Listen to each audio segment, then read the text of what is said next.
All right, so Scott and I just had an amazing conversation, and you're going to listen to it now. But I always ask my guests, what is something that you really hope that people take away from this conversation, so that as you're deciding if you want to listen, you get a little flavor of what we'll be talking about.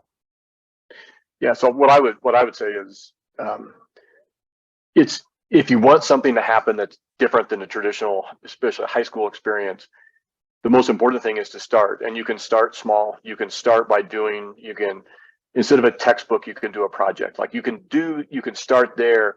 You don't have to wait for the entire system to be redesigned before you can start doing something different. You get going, and I will guarantee you it will grow from there. And that's really what we've done, and what you'll hear about in this podcast of the things that we've done at Purdue Polytechnic and other places. Is we got it going, and then it grew from there. Yeah, and I love that as a way of framing it, because as you were talking, I remembered how I had a vision for what I wanted I had a vision for what I wanted education to be. And then I left my job at the bank in DC and I went into education when I was 30. And then I had a vision for what my classroom would be based on, learning and going to grad school and all that. And then took that vision to my classroom. And then I had that vision became, when I was a principal, it's like, that's the same vision.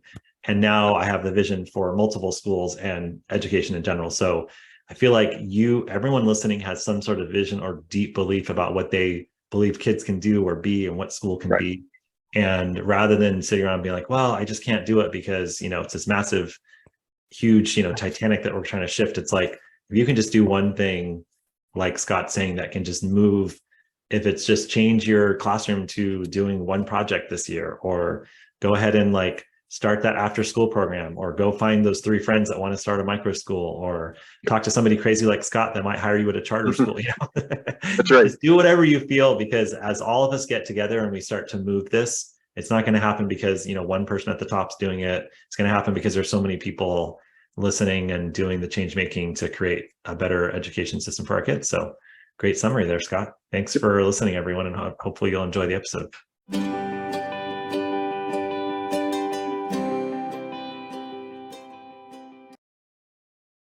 All right, welcome everyone to Changemaker EU. Super excited to be here today with Scott Bess. How are you doing, Scott? I'm great. Good to see you again. Yeah, it's been a while. Scott and I were in the New Schools Venture Fund cohort together and used to hang out when we'd go on our school visits and all that, but we haven't seen each other in person since before COVID, which was 5,000 years ago. So great to be with you again. And we already had a very engaging pre-conversation before I hit record, so I'm excited about this episode. I'm going to read Scott's bio for you, and then we'll jump into the conversation. So Scott Bess is the founder and former CEO of Purdue Polytechnic High Schools, which has quadrupled the annual number of URM students. What is URM? So people know. Underrepresented minority students. Perfect. From Indianapolis, who attend Purdue University. So they've quadrupled that. That's impressive. Before this, Scott was the president of Goodwill Education and developed the Excel Center to create opportunities for high school dropouts to attain a high school diploma, which now serves over 9,000 students across the US. He was appointed to the Indiana State Board of Education by Indiana's governor and serves on multiple boards related to education. Scott lives in Indiana with his wife, Robin, and enjoys time with his 4 adult children and 5 grandchildren. And from knowing Scott, he loves these kids, because we've had really good conversations about the grandkids and the children. So Scott, tell us what gave you the idea, the impetus, the motivation to start Purdue Polytechnic High School? The first one, because now you have 3, right? We now have 3, yeah. So the impetus for Purdue Polytechnic High School actually I give a ton of credit to, at the time, Purdue's president, Mitch Daniels, who prior to becoming Purdue's president was a 2-term governor of the state of Indiana, right? So he leaves the governorship, goes to Purdue as president. And one of his very unique skills, and highly developed skill, is asking questions. And he started asking questions at Purdue about what are our demographics, where do students come from? Because when you walk on Purdue's campus, you see an incredibly diverse student body. But what he found was that, first of all, their undergraduate population is less than 2% Black, and Indiana as a state is overall 10% plus Black. And if you look at the age group of college students, it's more than that. So clearly underrepresented. Yeah. Then he asked, well, what's our pipeline look like from the state of Indiana? And the Commission for Higher Ed did a search, and they said, okay, in 2015, there were 40,000 Indiana high school seniors who took the SAT. out of that 40,000, there were only 258 Black and Latino students who met Purdue's average incoming score, right? And obviously Purdue wasn't getting all of them, which means that the pipeline was infinitesimally small. And so his thing was, well, we have to do something about that. And he had a very famous quote, which said, if we wait for the K-12 system to drive a better outcome, we'll wait forever. And so the decision there with Mitch and then Purdue's board and then a really innovative dean who at the time was dean at one of his colleges said we should start our own high school. And obviously I had done some work, as mentioned in the bio, with the Excel Center and started something from scratch, grew that. And Mitch was governor at the time we did that. So basically it was like, well, let's go get that guy. And Nice. so I remember asking the question of the founding board was, does Purdue want to do a STEM high school, which would be cool? Or do you want to kind of fundamentally reinvent the high school experience? Because that's really different. And if it's that, then I'm in. And that was that. So the central thesis we had from the very beginning, and we had a planning year, was if we're going to get a different outcome, a radically different outcome, we have to radically redesign what the high school experience is for all students, but again, specifically for those underrepresented minority students, Black students, Hispanic students, and I also lump low income students in with that as well. So that was the impetus for it. We just had our third graduating class. So far, so good. Again, we're sending about 30% of our grads on to Purdue, which again is a rigorous place to get in. I think they said last year they had over 70,000 applications for about 9,000 spots. Yeah. We're getting students in. They're being reasonably successful once they get there. And again, more than half of the students that we've sent are Black or Hispanic. And so we've taken that really low number of particularly Black undergrad students, and just our first two graduating classes increased their Black population by 6 percentage points. So we're starting to see the needle move. It's hard work, but it has really been interesting. And the biggest thing is we've learned a lot. Our students have learned a lot. And interesting, I think Purdue is learning a lot of working with a population that's coming to them with a very different background. Right. Yeah. Yeah. No, that's great. And I haven't heard all these, like, since we haven't talked for a while, I haven't heard all the statistics that you showed. So that's really impressive. And knowing you, I'm not surprised that you asked the founding board, if I'll take this job if you want to radically redesign it. That's right. If you're doing a STEM school, go look for someone else. Yeah. So in this radical redesign, what does it look like now? Well, from the beginning, it was, look, if we're going to do this, first of all, it's going to be all project based, right? That's because what's in the planning year, we went around and we asked students, college students, we asked high school students, we asked employers, we asked higher ed people, community people, said, look, if you're going to start a high school from scratch, what would it look like? Yep. And what was amazing was how common the answers were. It should be project based, real world stuff. It should be a lot of collaboration. You should have the community engaged and involved with the school, kind of not just like lots of places do an advisory group and they meet for breakfast once a month and then they go shut their doors. Well, it was like, no, the community should be in the school. So we use that as our fundamental building block. So that's what we're going to do.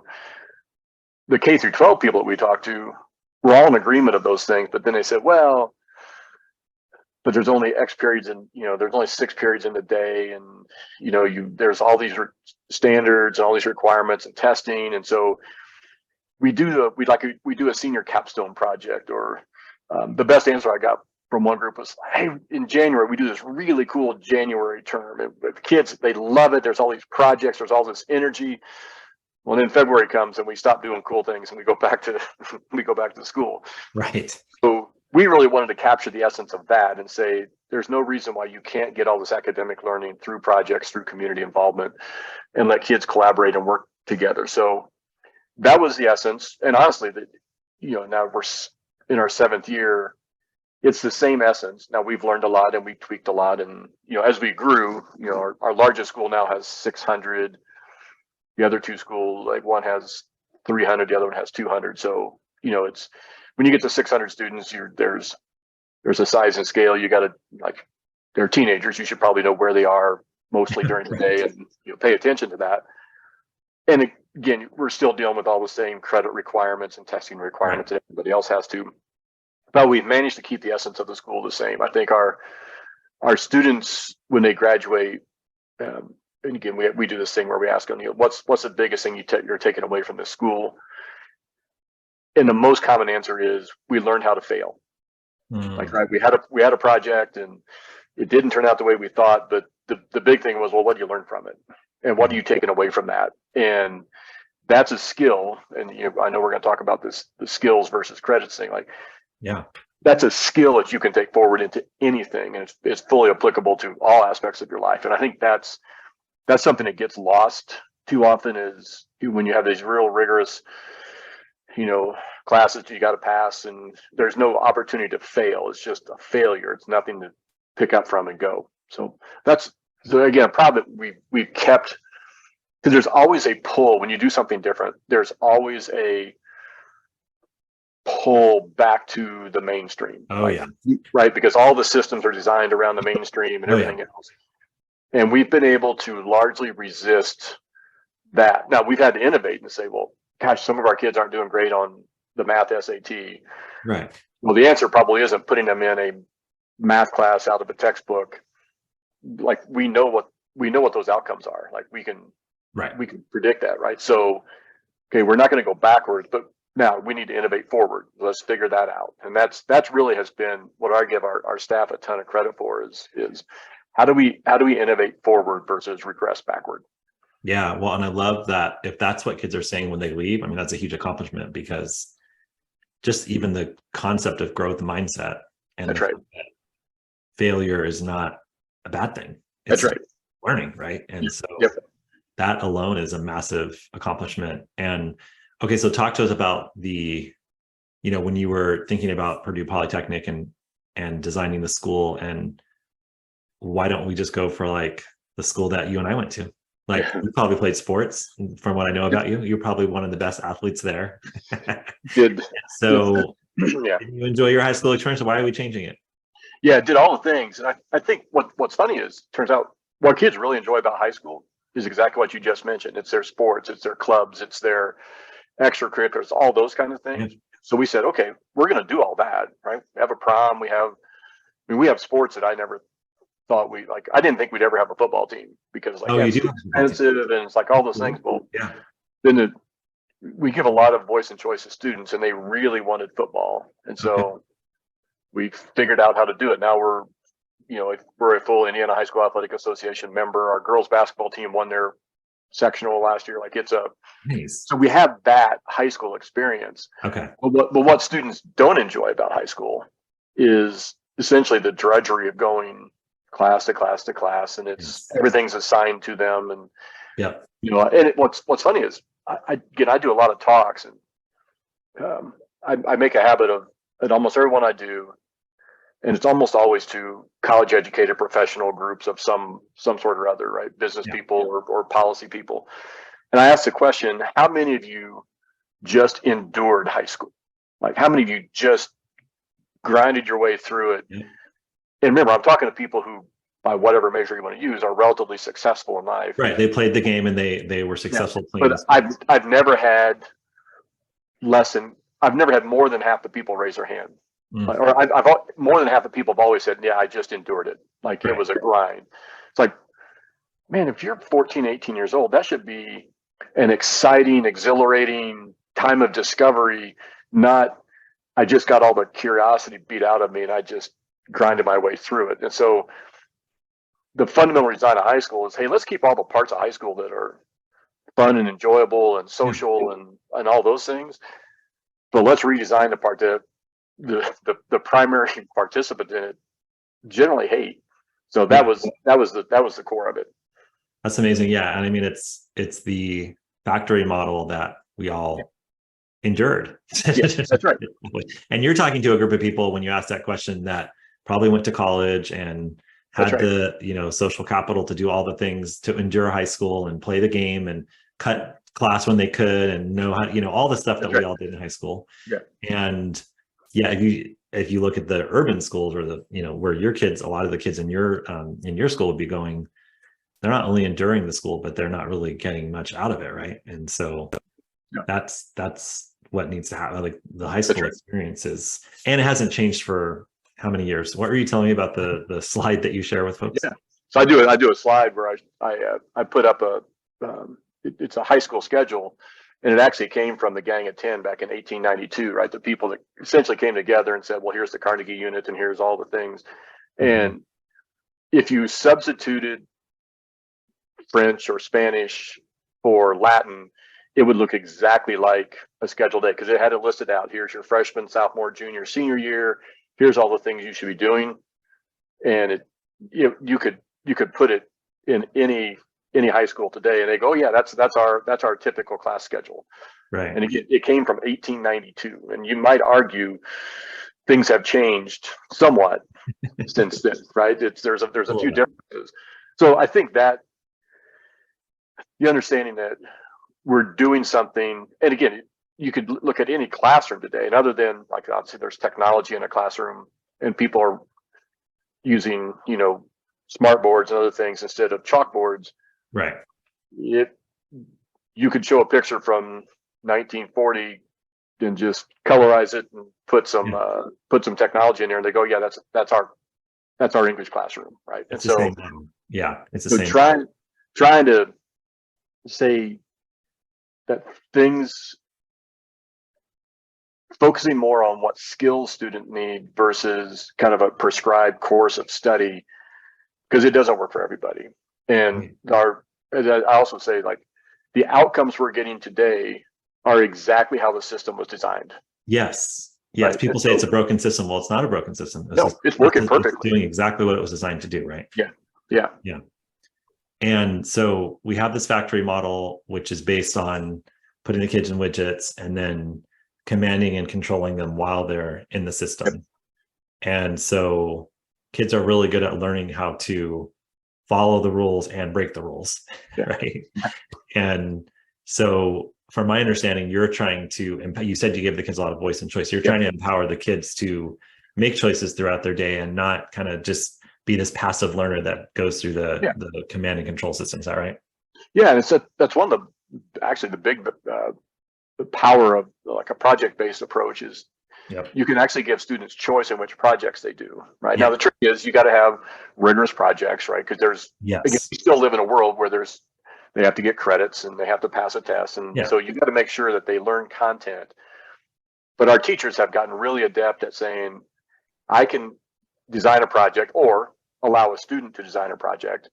It still gives me the opportunity to teach rigorous content, but in the context of something the student's interested in. And as a side note, it turns out if you give students a voice in what projects they do, your classroom management issues go way down, right? Because again, they've chosen to be there. And another interesting sidelight is, again, I wish I'd said, oh, I knew this would happen and I'm a genius at this, but it was after the fact, but oh man, that's really interesting, is that if a teacher designs a project because it's something that he or she is interested in, right? And it's like, hey, here's this thing I love, I love catapults, right? And been fascinated by them all my life. I love this thing. So they put this project out there that says, hey, this is kind of an advanced math kind of project. We're gonna look at catapults and we're gonna learn how to apply these equations to that. And you get some kids going, oh man, I get to build something. I get to throw rocks and things across the field. Well, that sounds cool.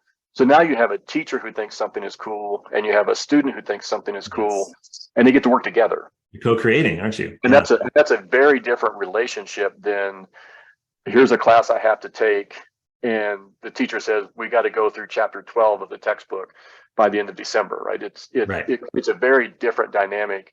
So again, classroom management changes, the interaction between students and teachers change, and again, hopefully, like going back to our previous topic, you make the core part of the high school day not the drudgery part, but the interesting thing, right? If I get to build something, I get to do something, I get to experiment, I get to try. And I can tell you from the catapult project, sometimes they miscalculate and the thing goes farther than they anticipated, and you just have to deal with the actual literal fallout from that. And then with the okay, so the skills, that's what I was gonna say. So with the skills, we have the same content from 1892. Yep. And your contention is like, let's actually get the kids learning skills like fail forward and growth mindset. And I'm sure you could fill in the blank. And I remember seeing when I was designing growth public schools, the top 5 things the top 5 skills you need. And it's like adaptability and empathy. Right. None of it says like, knowing the content. And today you think about, I used to say this 10 years ago, like you could just Google it. Now it's like, you're not even going to be Googling it. Chat GPT and AI is basically going to be like observing you and then basically telling you, oh, I'm going to tell the answer before you even get to Google. Yes. So why do we need to be like really focusing on the content and, what's the importance of skills? Yeah.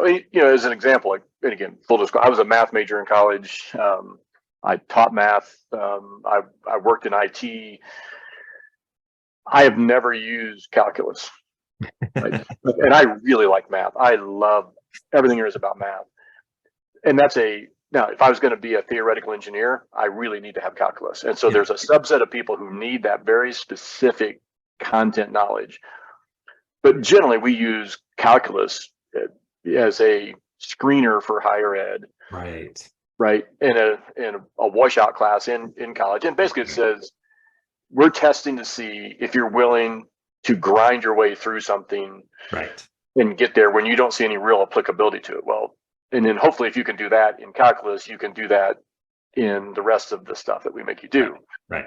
I think helping students learn how to analyze data is really valuable. How do you have analytical skills is really valuable, right? How to collaborate, how to innovate on something like those skills are applicable everywhere. And, to your point, when we talked to employers and we said, what do you need? It was things like that. No one talked about very specific, content knowledge that they needed people to have. The assumption was we can teach you those things, or it's going to be automated anyway. And so, I think that, but having those transferable skills and really focusing on that while you're also teaching content. Again, I wish we lived in a world where the diploma requirements weren't these, again, 1892 list of things. Right. And as a side note, again, serving on the state board here in Indiana, we are looking at things like that of maybe our diploma looks very, very different in a couple of years than what it does now. And what would that do to schools in terms of freeing them up from kind of the, like, you can do whatever you want in the school, but you got to get these 40 credits and it's got to be in these content areas. And, you leave room for very, very little flexibility. Right. We're looking at a state level. How can we do that? What we're trying to do within Purdue Polytechnic and some of the other schools we're working with is how do you focus on the skills, zero in on that, and get this content knowledge that you're going to have to kind of reassemble, if you will, into courses and credits to make things look the way they expect them to look. Right. Okay. So if I'm understanding you correctly, you're saying that at a state level, you're advocating for changing the policy so that the report card or the diploma would actually be skills-based and not content-based. That's right. That's right. But in the interim, right now, you're working within this framework. That's right. And you're basically playing the game and giving them as many projects and skills. It's the same thing we did at Summit Public Schools, right? It's like, we're going to focus on the skills. And my school's now using Summit Learning 4th through 8th grade. So you got the cognitive skills going all the way across from kindergarten through 8th grade. And it's a vertically across the whole entire school so that you're learning the skills and reinforcing them, which is amazing. And so that's the importance of the skills, right? Because you're going to leave high school with most public high schools is really like a GED equivalent, right? You're not being held to high standards necessarily. And there's not a lot of applicable skills that you're bringing out into the world, whether you're going to college or not. And I wanted to ask you about that around, before we hit record, I was telling you that there's been schools that are opening now that are getting you to a tech job when you graduate, or getting you to the skill of the trades. And industry is really interested in this because they have the whole gap of, what do we do with kids what we don't have kids graduating with core skills, like work skills, not just skills like political skills. And so what do you think about kind of embedding more of these types of skills into high schools to prepare kids for the future better? Yeah. And I think what's important is sometimes there's too many, the temptation is to go too granular. So the skill that gets taught is something very, very specific to Right. Like becoming an electrician. That's right. I mean, okay, that's good, but there's we do a lot of looking at, like, where is the growth in jobs, right, over time, and everyone has anecdotals like, oh my, we got to have more plumbers, we got to have more electricians. Yeah. Well, yes, we have to replace people who are leaving those professions, right? They're retiring or whatever. Yeah. But we don't necessarily need more of them, right? That's not the growth. So the growth is in these other fields, and so you want to make sure, like, again, like, we talked about IT stuff. Like, you don't have to have a college degree to go work in IT, but you better have really good skills beyond something that says, I'm going to teach you this, how to code in this specific language, and then send you out there. And then 3 years from now, when AI Irrelevant. changes all that, now you're irrelevant, right? Right. But if I have these other skills, I can adapt. So yeah, I know how to code in that language, but now I can do this and I can do that, and I can still stay in the IT field. Or maybe I do want to go back to college, and I've got some of the requisite content stuff that where I can go back and I can change. I was doing this for a while, but now I'm going to go do this. I think it's, I get worried when I see policy people, legislators, and others pendulum swing back, say, well, no, college is way expensive. You don't need it for every job. And so we want schools and others to really invest in career and tech ed. Well, their vision of career and tech ed is, again, these really specific, we're going to get you this certification, but that certification might only be relevant for 3 or 4 more years. Well, not only is it only relevant for a few years, most likely, but nowadays people don't even stay in jobs for that long. So that's right. It's like, okay, so I want to be a, dental assistant or whatever. Yeah. And it's like, now I got that out of high school, and a year in, I'm like, oh, I'm tired of cleaning people's teeth or whatever. Yeah. Holding the light for the dentist. Yeah.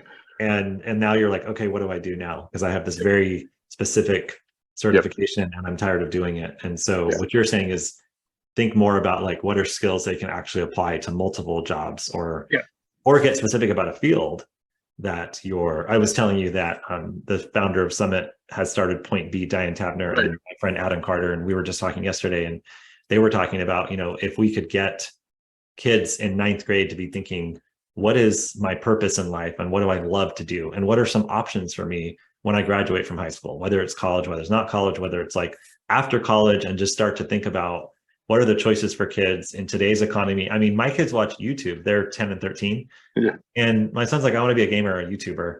Yeah. And I'm like, oh, really? What's your plan? Of course we go into like the old school, like, well, how are you going to do that?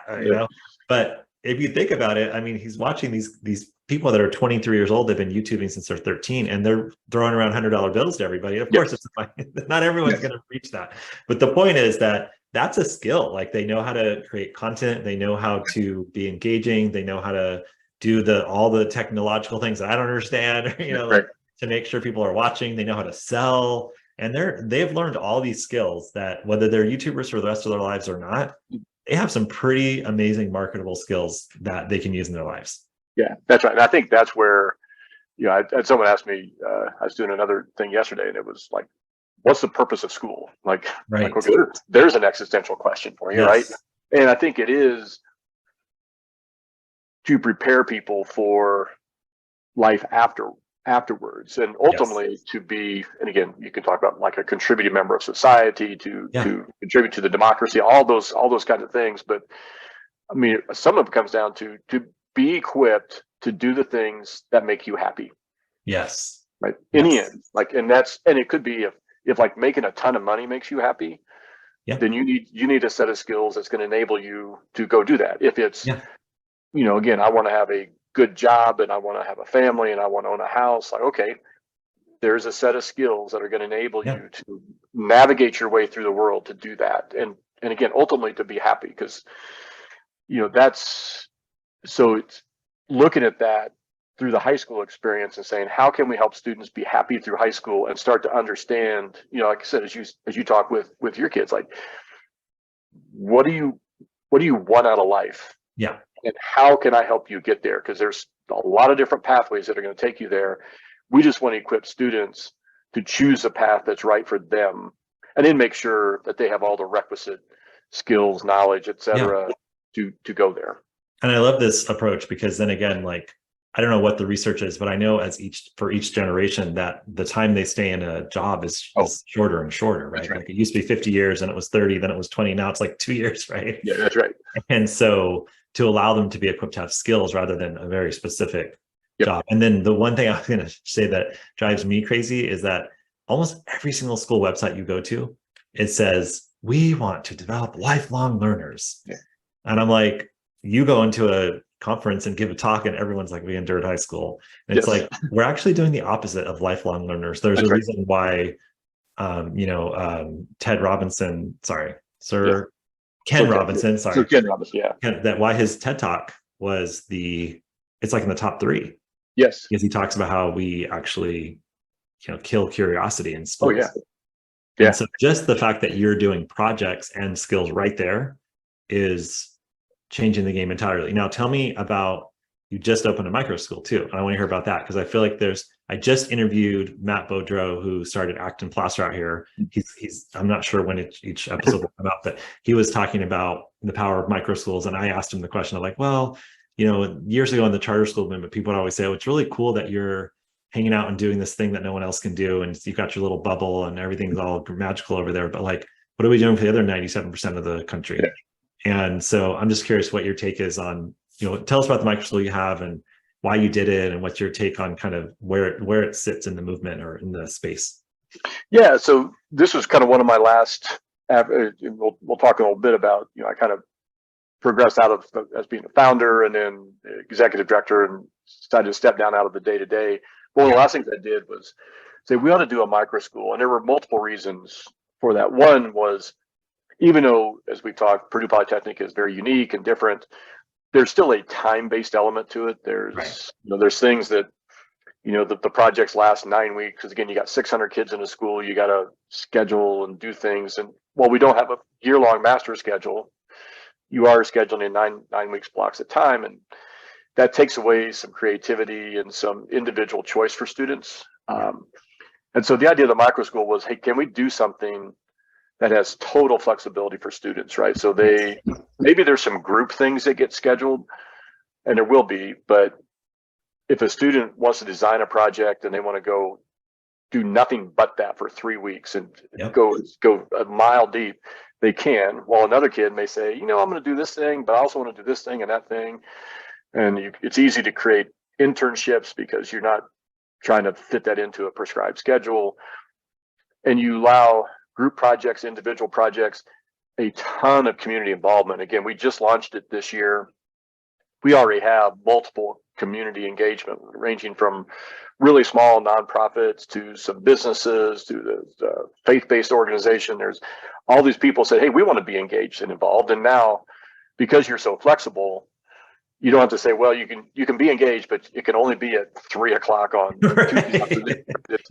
And so I think there's the idea that you don't have to have any schedule other than each teacher has roughly 15 or 16 kids.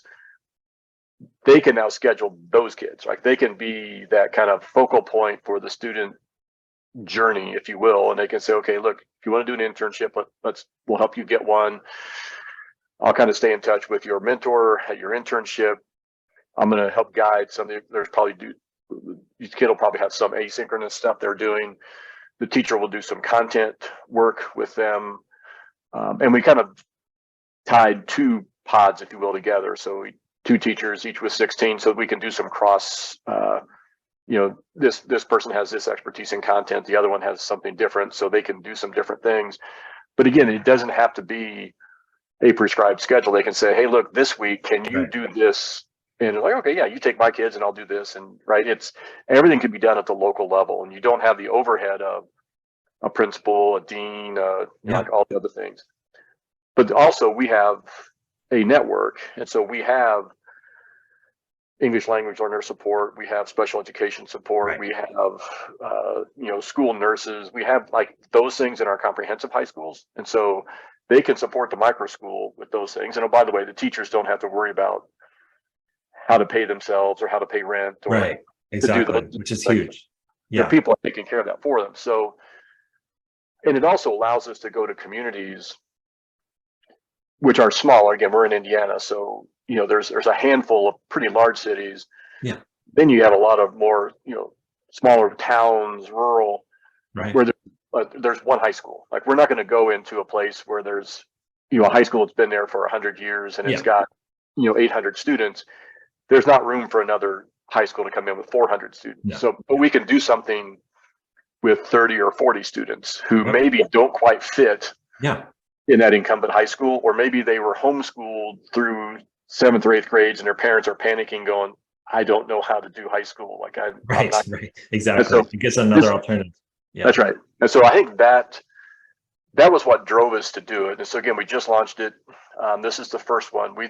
We are sure we'll do multiple across the state of Indiana, but then we're also interested in helping, whether it's even incumbent school districts, say, well, maybe we'd like to do that, and let's create our own micro school, and we're district ABC, but we want to do our own micro school. So they're still our kids and they can still play on our sports teams and like do those things, but it's a completely different setting in a different, like our micro school's in a church basement, right? Yeah. So, well, it solves the facilities problem that you and I have had so many conversations about every time we see each other. Like, what are we doing with the facility, and how many thousands of hours have we dealt with the facility and trying to find one and deal with it and financing? that's why I have a diminishing amount of gray hair. Exactly. No, it's like one of the most stressful things for people in our role, in our former roles. And so, what I love about the micro schools is, like you were saying, it reminds me of the charter school movement in the early days in California, like late 90s, early 2000s. There was just so much freedom and autonomy to really disrupt and innovate that it started kind of creating, that was the charter law in California was actually intention to innovate. It was really about, that was the heart of the law, is we want to just create this kind of system on the side that will show the big bureaucracy that, it's possible when you start to think differently and get out of the box. So I think micro schools are going to be really interesting. And I think that the question of like, can they really make a difference when, 97% aren't in them? It's like anything, right? It's like, well, that's disruptive innovation. Like, you start to have models of what's possible when you change the status quo and you start to like open people's eyes to different possibilities. And I love what you're doing, because it reminds me of Wildflower Montessori, who provides a Montessori, they find 2 Montessori teachers. They do like a grade band of 25, put them in a micro school, and then they provide all the back office, all the back end. And it's like, you find a great teacher. I just found a company called Primer who's doing a similar thing. It's like, we're going to do all the back office for you, and you just do what you're great at, which is teach and lead the community. And then you take away all of the kind of, like you said, the time-based elements, all that. You can go straight to skills, right? You can go do all the things you want to do. So this is super exciting. And I'll be talking a lot about micro schools on the podcast. The guy just started a national micro school center. Trying to get him on the podcast. He's out in Las Vegas. So it's going to be really interesting to start to put all these pieces together as we talk about great people like you out there doing interesting things. Speaking of great people like you, you've now moved on from your school, and you have a few gray hairs, but I think you got some work in you. So what are you up to now? Yeah, I would be a terrible retired person. So I have zero plan to do that. I think really it's multiple things. So I'm still doing some work with Purdue, some special projects, the micro school being one. We're doing some interesting tech platform stuff, because again, as we talked earlier, like all of the K through 12 systems are designed around very concrete silos of content and assign students to teachers and teachers to classes. And we're trying to look at how do you do it so if a student has an experience, it's highly likely, again, if you're still in a world where there's courses and credits required to graduate, they're probably not going to do an internship or something else where they're going to get a complete credit, but they're probably getting a piece of content that's really valuable and they've shown proficiency. So how do you have a tech platform that allows you to track those pieces of proficiency and then reassemble those pieces of proficiency into credits on the back end, and to predict forward what experiences might that student need to show proficiency in things they haven't done that yet, right? So doing some work with them on that. Partnerships with local districts who, again, might want to set up their own micro school or just do project-based learning as a first step. So that's work I'm doing for Purdue. Then I obviously have things I'm doing on the State Board of Ed that, as we talked, are around essentially fundamentally redesigning some of the systems. We have a terrific Secretary of Education here in Indiana, Dr. Katie Jenner, who's really all in on that part of it and looking at, streamlining standards, redesigning diploma requirements, aligning the assessments. Like those are all like state level policy stuff that if you fix that, you enable this innovation stuff at the local school level to happen much more easily. We've had to hack our way around it. Most people don't have the energy or the time or resource to do it. So allowing that. Then I'm doing some independent consulting work for, again, it's basically anybody who says we got to do something fundamentally different, particularly at the high school level. Let's figure out. And there's people doing some interesting work on the ground across the country, and I've been able to get connected with folks like that. So I'm doing, as somebody put it one time, a free range chicken stuff, right? So it's crossing over states and doing some things where I'm not trying to start a school. But I'm helping people do the work. We're taking advantage of, again, the fact that I've been around and started a couple of networks and done some things differently, taking advantage of that knowledge and helping them. So those are exciting. I mean, and again, get to hang out with people like you and who kind of say, hey, how do we move this forward in a way that allows us to get to the, beyond the 3% of kids who are experiencing something different, to every kid has a chance to do that. Absolutely. And I should be clear, I just made up that number. No, it's not far off, right? I mean, if you think about, and it doesn't really matter whether you're in a private school, a charter school, a traditional district school, most educational experiences, particularly at the high school level, look largely the same. Yeah, they do. If you didn't pay attention to the sign on the school, you'd walk in, you wouldn't know what type of school. So I've been advocating for years now that, when we talk about education reform, people think of what type of school. I'm advocating for education reform at the classroom level, like what happens to the student daily experience.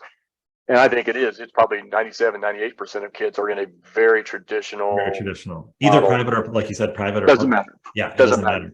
We think that paying $30,000 a year is going to get us into, some vastly different school, but it's basically the same model. And I always say, I love that people are trying to disrupt and change the actual classroom experience. And we also have to disrupt the operating system or the way that we operate and that we organize schools, which why I think is really interesting, again, with micro schools as an option. Exactly. Let's say the teachers are running it. What's so crazy about that? Let's just say the teachers are running it and they're not dealing with payroll and different things that they don't want to deal with. The principals, most of the principals I work with and I coach are stressed out about lunch schedules and all these things they don't want to be dealing with. So why don't we just take all that stuff off the plate and have a small unit anyway? So really cool stuff. I knew we'd have a great conversation and I had no idea what you were up to, but I just know Scott and I was like, I know he's up to really cool things. I'm going to trust and just send him an email and here he is. So thanks for being on with us today. And it was a great conversation. Appreciate it. Well, my pleasure. Really enjoyed it. Thanks, David. Thank you.